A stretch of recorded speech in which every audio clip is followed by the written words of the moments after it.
આ ડિસેમ્બર મહિનાની શરૂઆત હતી. જંગલમાં શિયાળાની ઋતુ હતી અને થોડી થોડી બરફ વર્ષા થઈ રહી હતી. એવામાં બધા જાનવરો ચિંતામાં હતા અને એકબીજા સાથે ચર્ચા કરતા હતા. તમને બધાને યાદ છે કે ગયા વર્ષે ઠંડીની મોસમમાં આપણે કેટલાય મિત્રોને ગુમાવ્યા છે. લાગે છે આ વર્ષે ગયા વર્ષ કરતાં પણ વધારે ઠંડી પડશે. હા, મને પણ એ જ લાગે છે, કારણ કે આ વર્ષે ડિસેમ્બરથી જ બરફ પડવા લાગી છે.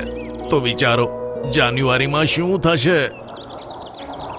સાંજ પડી, સૂરજ ઢળી ગયો અને ઠંડી પણ ખૂબ જ વધી ગઈ હતી.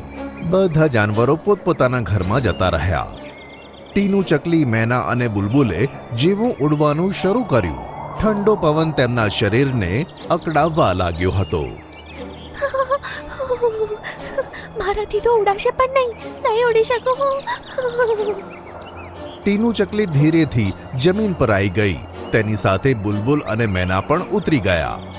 ઠંડી ખૂબ જ વધારે હતી, તેથી ક્યારે આ ત્રણેયની આંખો લાગી ગઈ તેમને ખબર જ ના પડી. સવાર પડી ત્યારે સૂરજ ઉગ્યો અને ઠંડી ઓછી થવાના કારણે બુલબુલ અને મેના ઉઠ્યા. બુલબુલ, તું ઠીક તો છે ને? હા, હું ઠીક છું, પણ આ ટીનું હજી સુધી કેમ સૂઈ રહી છે? તેને ઉઠાડવા બુલબુલ અને મેનાએ ઘણા અવાજ કર્યા, પણ તે તો ઉઠી જ નહીં.